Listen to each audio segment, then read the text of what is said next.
Bismillahirrahmanirrahim. Assalamu alaikum.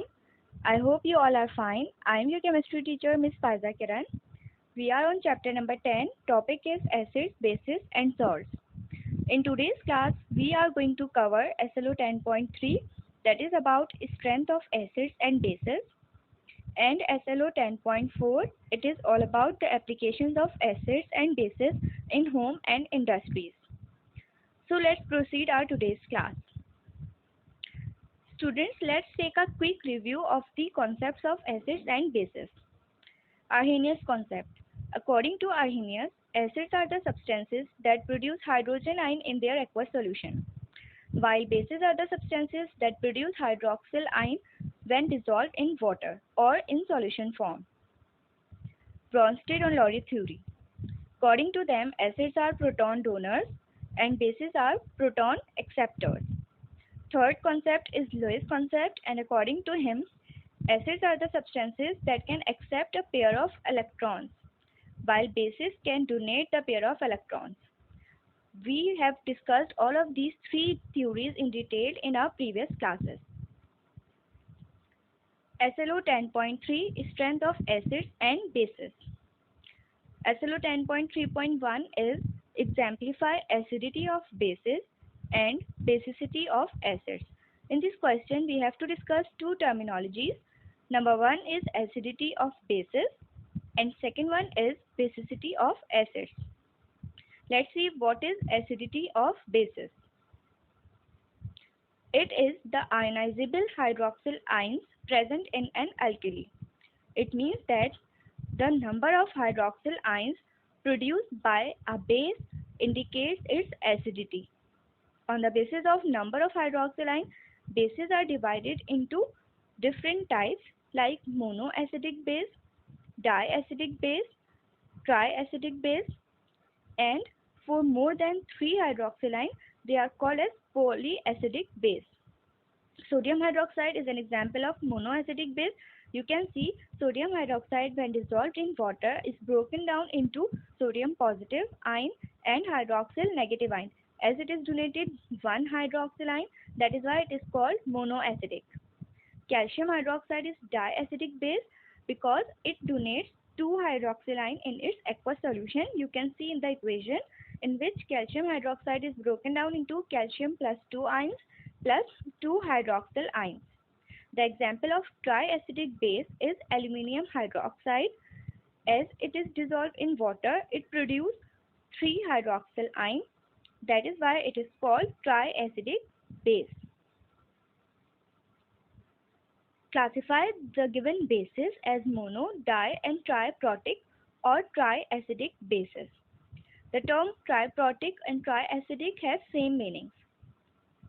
Here are three bases: sodium hydroxide, potassium hydroxide, and calcium hydroxide. Pause the video for a while and tell me that these bases are mono, di, or triprotic. Next topic is basicity of acids. The number of replaceable or ionizable hydrogen ion present in an acid indicates its basicity. In the same way as we did with the bases, it happens with acids as well. If an acid is capable of donating 1 hydroxyl ion, it is said to be monobasic, 2 dibasic, 3 tribasic, and polybasic for more than 3 hydrogen ions. Let's see the examples. Hydrochloric acid is monobasic because it ionizes and produces only 1 hydrogen ion. You can see in the equation.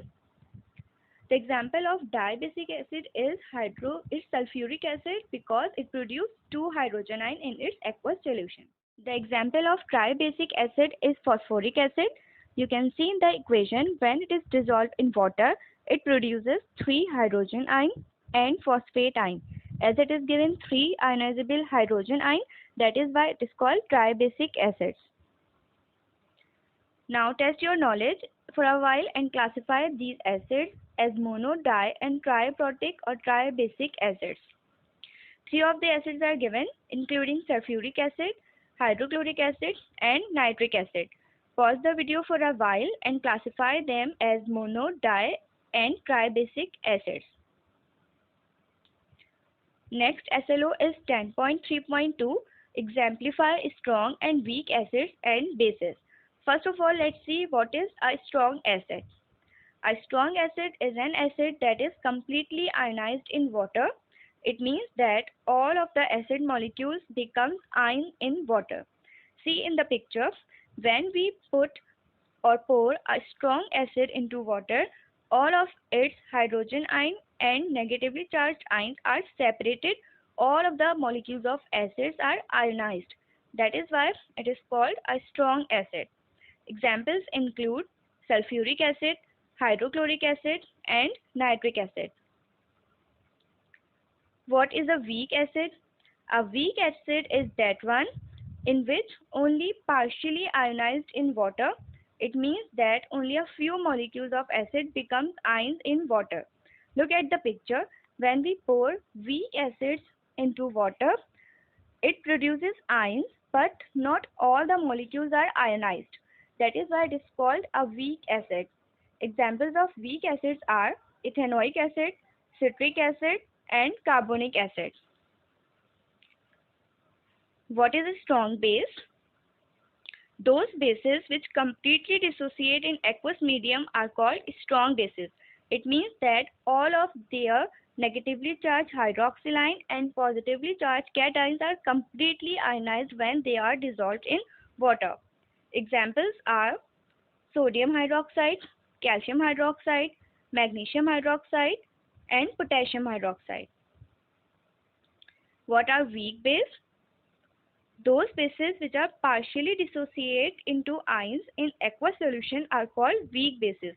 In the same way as weak acid too, they also ionize in the water, but not all the hydroxyl ions are replaced. That is why they are said to be weak bases. Examples are ammonia, amines, anilines.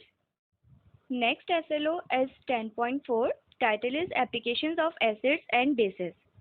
Question SLO 10.4.1. Describe the uses of acids and bases in home and industries. Students, our today's class is very theoretical. There is no any hard numerical or equations, so it will be very easy for you to understand the topic. Let's see the uses of acids first. Hydrochloric acid is used in the industries to remove rust from metal before they are painted. It is very important to remove all the contamination and rust from the metal in order to paint them, so it will be look better and better results will be obtained. Sulfuric acid is used to make fertilizers and detergents. Ethanoic acid is used in vinegar for cooking and to preserve food such as vegetables.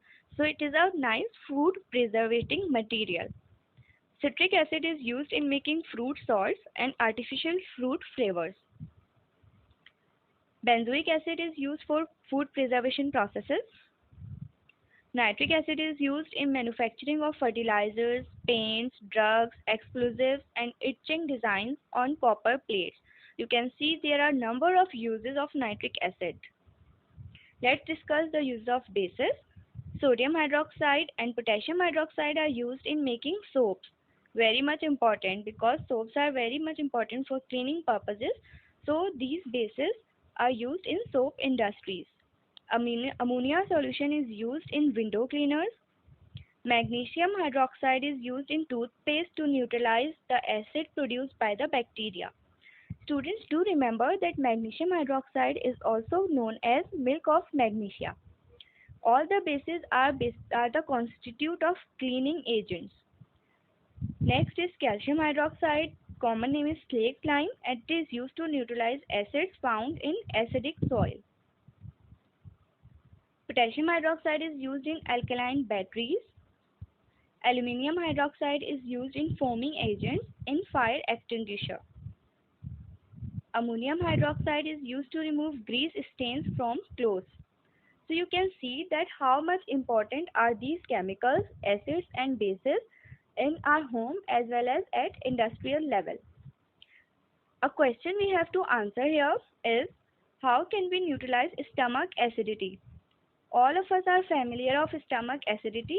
It may occur due to the intake of heavy food or as a side effect of any drug or something else. So let's see that how can we cure or how can we neutralize the stomach acidity. Stomach secretes hydrochloric acid which may increase the acidity of stomach and produce pain. Acidity is usually removed by using milk of magnesia, that is magnesium hydroxide. You can see that the stomach acidity is very painful and it make a person unrelaxed. So in order to treat this, the milk of magnesia or magnesium hydroxide is used. Next SLO is 10.4 applications of acids and bases, and its last question is SLO 10.4.2 describe the process of glass and metal etching in art and industry. What is this process? Beta, this is a process by which designs on the glass, mirror or metals are produced using acids. Let's see what are the steps of this metal etching process. Heading is process of etching in arts and industries. Number 1 step, it is carried out by using a wax utensil. Whatever the design is required on the mirror, glass or metal, we use a wax stencil for it. Stencil is placed on areas of glass, mirror or metal that are to be saved from the acid. As the glass or the piece of metal will be poured in the acid later on, so the stencil is used to protect the areas that on which we are not going to produce or make any design. The glass, mirror or metal is dipped in hydrofluoric acid. Do remember, the acid which is used for the etching of metal and glass is hydrofluoric acid. The acid dissolves the exposed parts, thus etching it. It means that it produces its effect on the exposed part which are not covered by the stencil, and the desired design is produced. This process may be very dangerous as acids may cause damage to the skin and tissues of artist's body. But on the other hand, etching done with the acid is very attractive as compared to the other methods for the same process. Here is a picture of etching of glass and metal by acids. You can see that how many attractive designs can be produced on the surface of glass or metal using this process. That's it for today's class. Take a very good care of yourself. I am sending the PDF file of this PPT for you as well, so that it can be helpful for you to making notes. Thank you. Allah Hafiz.